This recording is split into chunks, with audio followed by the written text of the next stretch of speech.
What's going on, everybody? Dogman Dan here. We are in Dirt Rally. You're gonna watch me do some failed gameplay. I'm sorry, some awesome racing. I'm actually gonna use a couple of different Subarus here, different WRX STIs. While you see this in the background, maybe I'll use the D3 inside the Rally Cross. We'll see what kind of footage I have up here. Just some stuff in the background. I want to talk about the update that's out now. Update 1.1. And first off, welcome to consoles. PS4.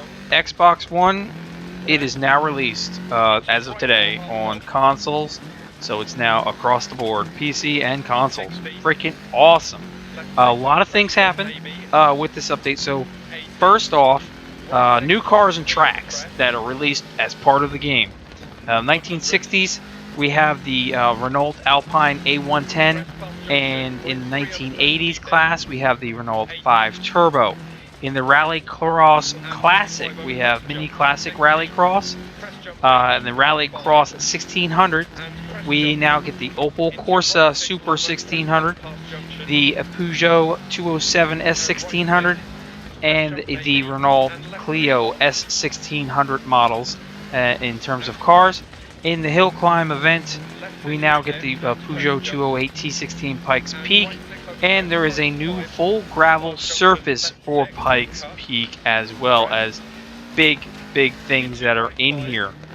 In addition, I'm going to go through a whole list of all the changes here in just a minute, but in addition to that, they've actually released what they're calling their Crest system, which is available on dirtgame.com. I'm not going to pull that up yet. I need to get a few days worth of information on it in there to actually kind of showcase some of it to you. Basically, this is the Codemasters RaceNet Evaluation and Statistics tool that is now available. It'll be available immediately for PS4 and Xbox One players, whereas PC players need to update to the latest patch, which is a 17.6 gigabyte patch if you're over on Steam, just as FYI. But you kind of have a little bit of everything is what they're talking about. They're only going to take the information currently in the beta section here for Daily 1 and Daily 2 stages. So, and that's pretty much what most people are going to run. So get in there, you run your Daily 1 and Daily 2 stages, and this is going to collect that information on RaceNet. And you're basically going to be able to use this to compare your Ghost to the fastest time Ghost of the races. That comparison can be a range of different inputs and information. You'll have options for sector times, race line, braking, acceleration, speed, even which gear you're in, taking in corners, as well as you can get a top-down aerial view of your drive. You can slow down the time, analyze your performance corner by corner. You can choose to have the tracker follow your cars around the map. You can control the view manually. Choosing the particular area, segment you want to focus on, or corners of the track, that type of stuff. You're also going to be able to sort it out to see within the community to feel where you actually stand based off of things like whether somebody has assists on, whether you're using a controller or a wheel. You can gauge the performance that way in terms of where you actually sit. So there's a lot of stuff. And obviously, the more days that you play your dailies, the more information it collects, the better you're going to get, the better information you're going to get to figure out how you can tweak yourself, so forth and so on.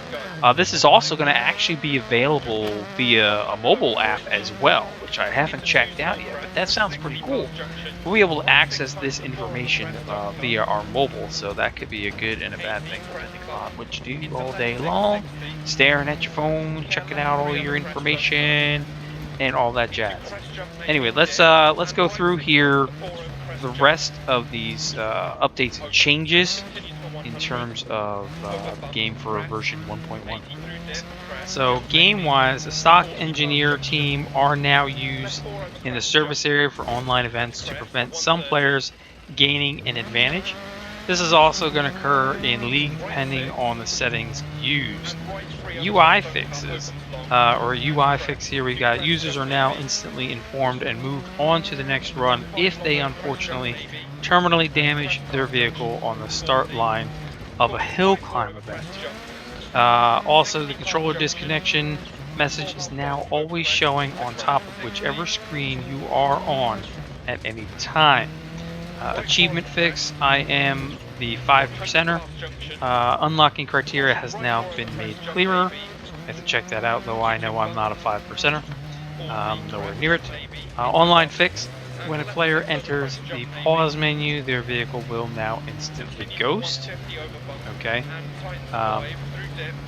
This is a nice thing, like if you're in a multiplayer event, I guess, and not a ghost, you get hit and slammed everywhere. Game fix here, solved an issue when the option to apply the first perk to your crew chief was not showing. Aha!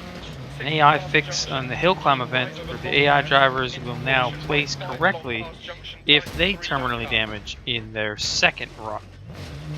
In terms of online, and we're going to kind of go through all these different fixes and tell you what they are. Online players no longer receive the clean race appearance bonus if they retire from a event early. In terms of game fixes, again, they fixed an issue where a player takes 2 Joker laps in a row and their second Joker lap icon disappears due to the AI driver entering the Joker lap. So there's a little issue in there, which they fixed nicely. That's good, because I had that issue when we were talking Rallycross. Was getting some issues there. Vehicles, the threshold for punctures has been increased, making the tires more resistant to punctures on landings. Thank you, because when I crash hard. Yes, indeed. Yes, indeed.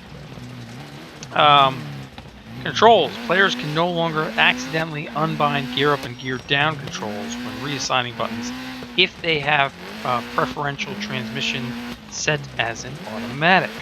Interesting. That's a good thing to hear. Okay, let's see what else we've got going on in here. In terms of vehicles, let's see, control. Community, car damage. Car parts will no longer clip through the Lancia Stratos cockpit when damaged. Yeah, that was kind of interesting when that happened. Community animations. Drivers are now shifting correctly when using either of the F2 kit cars. Haven't really experienced that because I don't own an F2 kit car yet, officially. I can do it in like training stuff or custom events, but I don't officially own one yet. Okay, online events. Some cars reported by the community should no longer gain an increase in performance after damaging their car exhaust. Community-wise, again, reset lines. Some reset lines around the tight hairpins on the Monte Carlo stage, the Route de Ternini, have been replaced. Have to check that out. Audio-wise, co-driver call issues for Sweden have been fixed, and some minor adjustments to other locations as well, just as FYI. Some graphic changes. They corrected an issue where the wrong car kick-up visual effects was incorrectly being used after completing a stage in Greece. Another graphics change here. The crowd members in Sweden are now correctly dressed at all times. Whoops.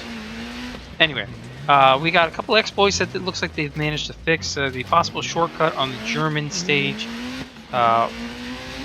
Flugering, has been removed. I didn't know that existed, so there's my fault. I wish I'd known. I could have gotten some good times out of it.